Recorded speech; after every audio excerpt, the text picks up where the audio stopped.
When you see this, you should probably realize that this is not a music cover or a music related video. This is actually something, it's really just me rambling about what's going on in Hong Kong right now. And if you didn't know, I am a Hong Kong citizen and I currently live in Hong Kong now that I'm done studying in the States. And it's just some thoughts and emotions. And I know there are some of you that watches my videos and you're not from Hong Kong and you might not be aware about what's going on in Hong Kong. And I just want this to kind of just maybe grab your interest, and maybe you'll have the interest or feel like you want to know more about what's going on. And that's really what I ask. And this is not going to be, as I said later in the video, this is not going to be an informative video. It's just my response, reaction, and emotions. So if you actually want to know more about the background of what's going on, there are other places, other videos, other websites that you can reference to. And once I find them, I'll leave them in the description, so you guys can actually check those out. And yeah, on with the video. Okay, so I don't think I've done a video of me just talking in front of a camera, or in this case in front of my phone, same thing. But today I just feel the need to record a video just to get something off my chest about what's going on in Hong Kong recently. And it's not going to be a very necessarily informative video. Like, you won't find the answers to what the extradition bill is, or all the implications if the bill passed or not. You won't find it here. So if you want to know about that, there are plenty of other places, other websites, other videos, and they can explain it way better than I do. I'm just here to kind of express what my opinion and what I think, my emotions about what's going on. And in a sense, if you don't want to finish the video, if you're tired of seeing my face and my voice already by the 1 minute mark, which I'm sorry if you do, but if you don't want to watch the whole video, then at least at this point I want to ask you to pray for Hong Kong and pray for God's will be done. And just really quick backstory, there's a lot of protesting and a lot of just pushback against the extradition bill and the extradition law right now in Hong Kong. And like I said, I'm not going to go into what it actually is, because I know I can't explain it very well in a way that you guys can understand. But the basic implication is, if the bill is passed, the main worry is that people in Hong Kong can be extradited to China to be trialed. And why just China? And the reason is that obviously the political implications between Hong Kong and China, the state of Hong Kong as a special administrative region, the differences between Hong Kong and China in the law enforcement system, the one country, two systems, and yeah, those things. And you might say that I'm too against China, or I'm being too radical, I'm being delusional about things. And while first of all, I'm not against Chinese people, just to put that out there. If you're Chinese and you're watching this video, I have nothing against you personally. Absolutely nothing. It's just the Chinese government and the systems and the history, like the lack of concern for human rights, the compromising of people's freedom in speech, freedom in religion, freedom to speak up if they disagree with what's going on, and yeah, a lot of those things.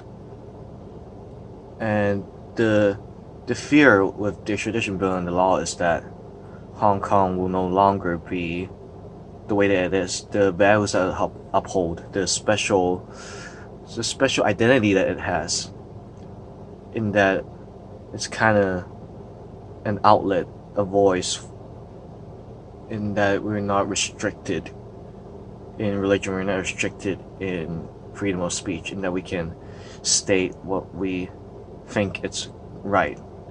Yeah, none of it is entirely right, but the fact that we're allowed to do that, and we might not be allowed to do that in the future. And there are also like impacts on like finance, impact on like job, and a lot of other things. It's not, but what hits me mostly is just the fact that it's seemingly crossing the line of just basic rights and privileges. Yeah. And so there has been a lot of protesting going on, and I have to say there has been violence involved in the protest. There has been people that took more violent and more aggressive actions. So I can't argue that the protest is entirely peaceful, because that is just not the case, and I can't argue that no matter how much I want to. But for the government or the police to classify it as a riot, I think that is also unfair, and the police response to actions committed by the protesters, I also think in a way is inappropriate. It's excessive, and there are plenty of people that did not participate in those actions that got hurt because the police responded in a way that it's not just to those who are supposed to be responsible, but also for the other people there who might not be involved in those violent actions. And I have to say, I'm not there in person on especially the day of June 12th, where most of that happened. So I can't speak with 100% confidence that I know what I say is correct. But from what I heard, from what I saw, from many other people, I think I can say confidently that the police's response is not right. And like, you have the choice to point your gun at someone's head or someone's body. You have the choice to shoot someone in the body or in the head. Granted, it's not like actual bullets, it's rubber bullets, but there is someone that got hit in the face, and they could be blind after they got hit. Someone got scratched, not even hit directly, I think, and you can see how bruised he is. And just while you are enforcing the law, or while you are trying to stay within follow your protocols and trying to keep peace per se, you have the power and discernment to do it in a way that doesn't cause excessive harm. And I'm saying you to the police. And it just frustrates me that, yes, I know there is violence, but the response is also out of line. It's just, yeah.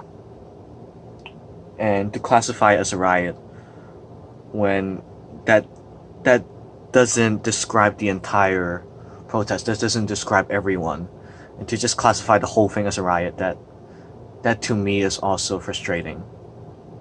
That there's so many people standing up for what they believe is right, what I believe is right, in a way that is peaceful, in a way that is respectful.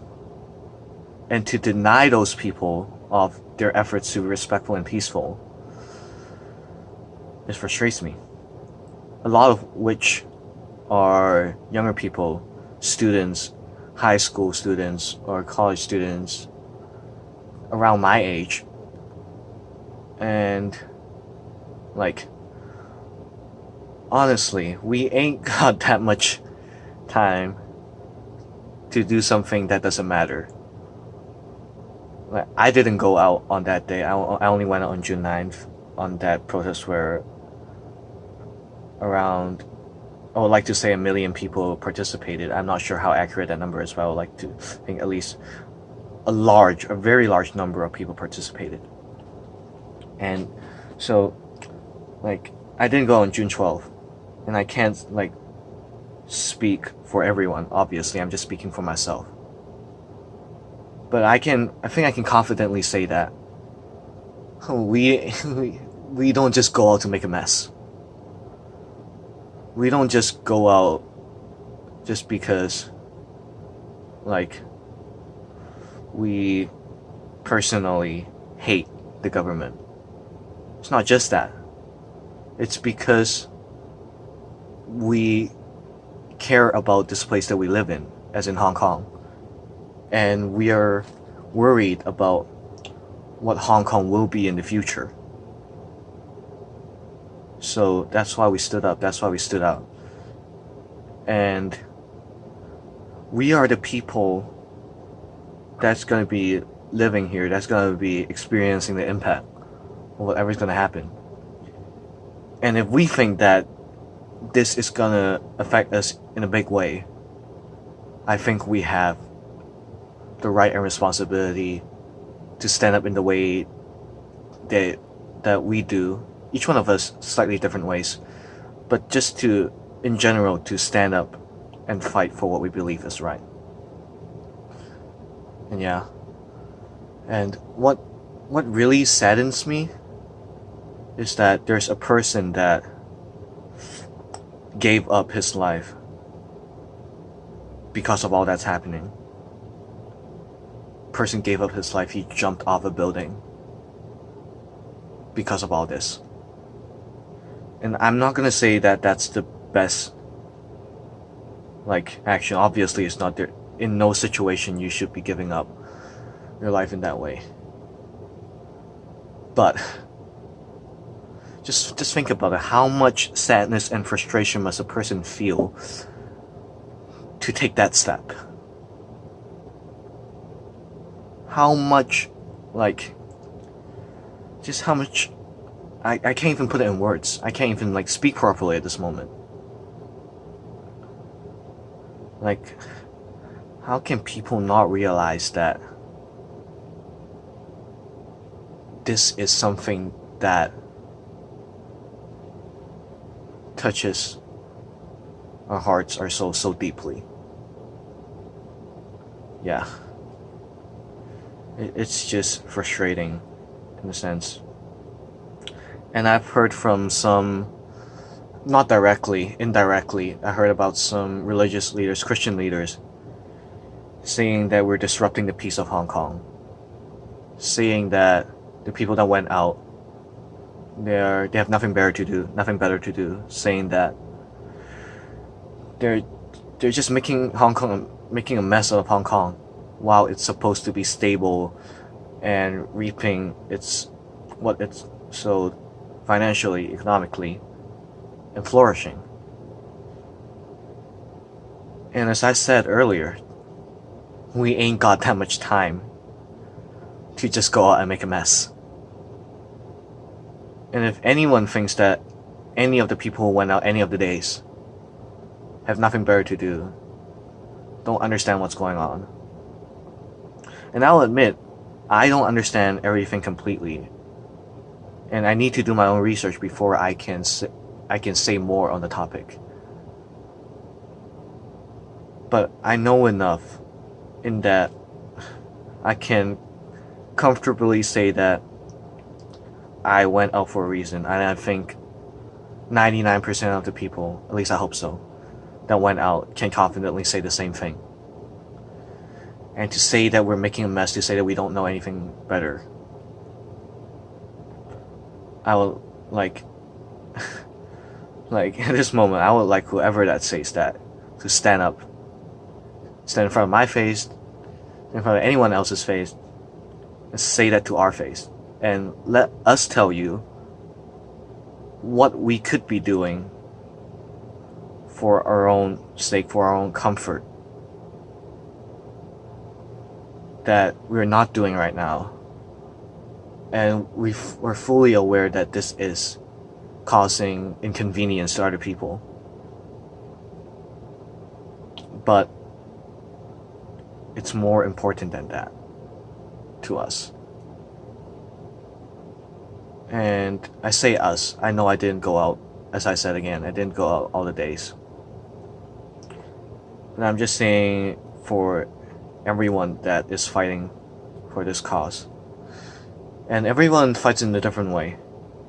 You don't have to go out every time to say that you're fighting for something. And I'm not gonna go to the front lines. I'm not gonna throw bricks. I'm not gonna start assaulting the police. And I might not go for every single protest. Because I just think